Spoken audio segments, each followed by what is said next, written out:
These are the 5 reasons why I quit freelance writing on Fiverr. Number 1, the cost of services. When I started on the platform, the first gig, the first project that I opened was my blog writing services. And I priced it at $5.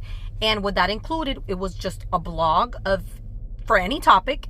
And it was between 1,000 to 1,500 words. So I know what you might be thinking. That is pretty low. But then again, I didn't have any reviews. I didn't have a lot of experience writing blogs. So for me, I just wanted to get my feet wet. I wanted to know how it worked. And when I had my first client, those $4 that I made for me was like a beacon of hope.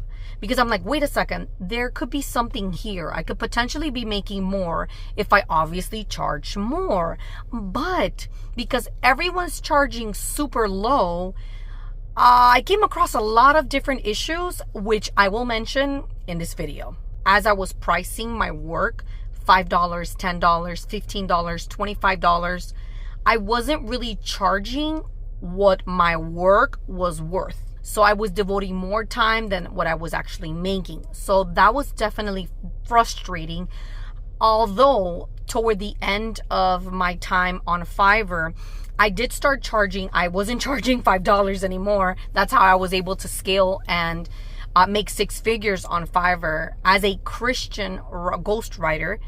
I started charging at that point. I was already charging between 100 and 150 per every 1,200 words. So it was between 1,200 and 1,500 words. So that was pretty good. However, I ran into another little issue while being a freelance writer on Fiverr. The high fees. Fiverr takes 20% of what you make, and it applied to the tips. It made it so hard to maximize my earnings. It was actually discouraging. And what sucked is that since they were taking away 20% off of each sale, I had to charge double what I would have generally charged because I needed to make up for that 20% that they were shaving off the back.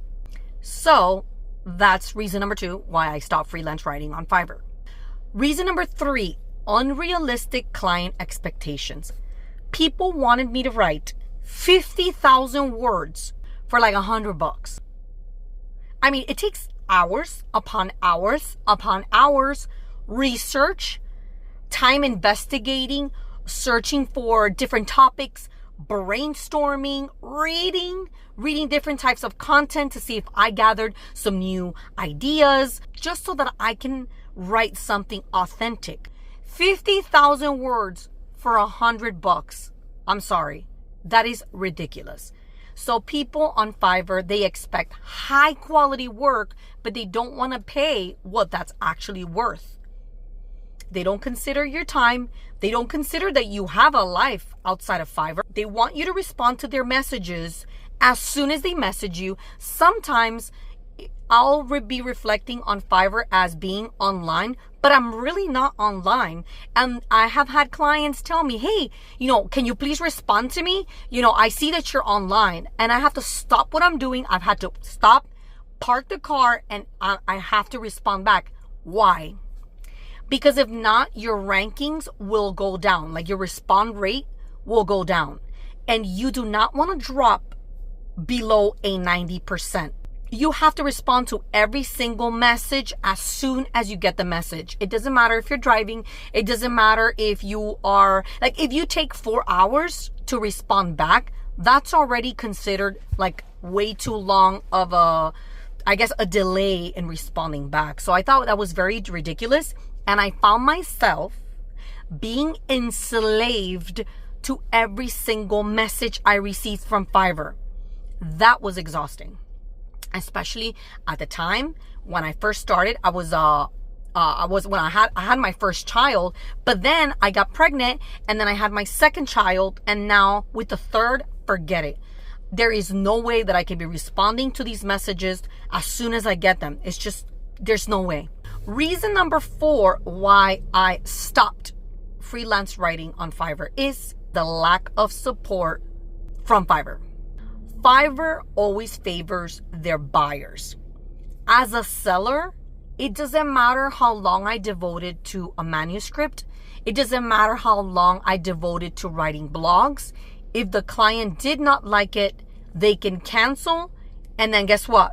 I don't get paid for all those hours that I invested in writing a manuscript or blog package of like 12 different blogs, and each blog is like 2,000 words each. I can count with my hands the amount of clients throughout all these years that have canceled after I wrote everything, after I did everything, after asking them, hey, look, I wrote your first chapter, I wrote your second chapter, I wrote your third chapter.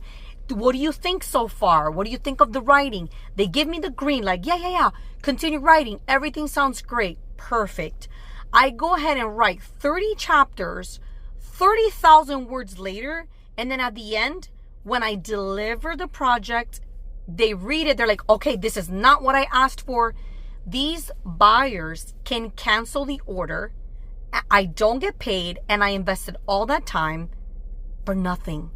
For nothing. I had 3 big projects that were canceled, and I cried with every single one because I give my heart and I pour my soul into my work, especially when it's Christian based. I love books. I love writing books. I love writing devotionals. I just pour my heart out. I remember that there was a specific book, and it was not Christian. It was actually about spirituality, but in a very general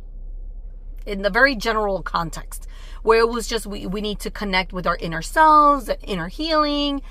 It was a 40,000 word manuscript. I was pregnant at the time. I was not sleeping. I was sleep deprived. I was tired. I think I was like already 8 months pregnant. When I was done with the entire manuscript, the lady read it, and all she did was she didn't even send me a message telling me, hey, I didn't like this. She just canceled the order, and I had to reach out and say, hey, by the way, what happened? Did you not like your manuscript? I had sent you a couple previews so that you could see my writing voice, so you can get a feel for my writing voice and how I was writing the developing the chapters. And she's like, no, it's just not me. It's just not what I wanted. Why couldn't she tell me that beforehand? But anyway, I'm just getting lost in this story, but it's just really frustrating to put in all the work, and then when you contact Fiverr, they do nothing.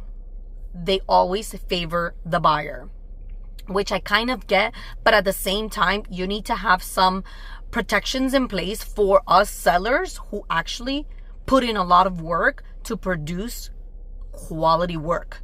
And reason number 5 why I quit writing on Fiverr is because of the time and effort it takes to actually optimize your thumbnails and just go through all the work and having to wait for clients. Although I did develop a stream of clients who would always come back for more work. Or a cool feature that Fiverr has now is that you can actually create a project that can last maybe 3 months or 6 months out, and they pay that. Your client can pay that. But even then, it sucks because they're shaving off that 20% commission.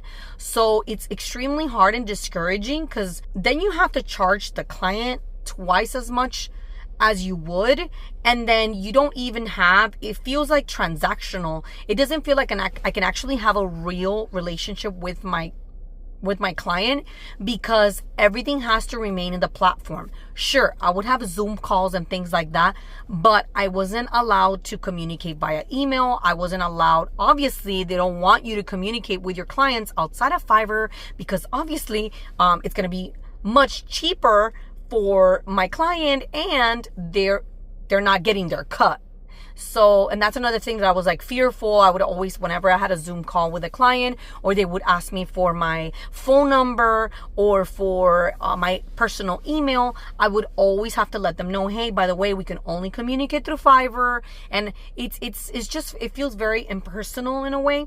And I just really didn't like it. If you're planning to become a freelance writer online, your best bet is to create your own website, prepare and create your own portfolio, and pitch to companies that you want to work with directly. If you're interested in becoming a freelance writer, starting off on Fiverr is a good learning experience because you get to learn, how things work, how much you would charge for, X, Y, and Z. You get your feet wet pretty much. I would say that it's a good starting point, but it's not a platform where you want to remain long term. I hope you guys enjoyed this video. If you have any questions, go ahead and leave them down below. If you have experience on Fiverr, go ahead and let me know. Let me know your stories, what you guys have gone through. I will see you on the next video. God bless.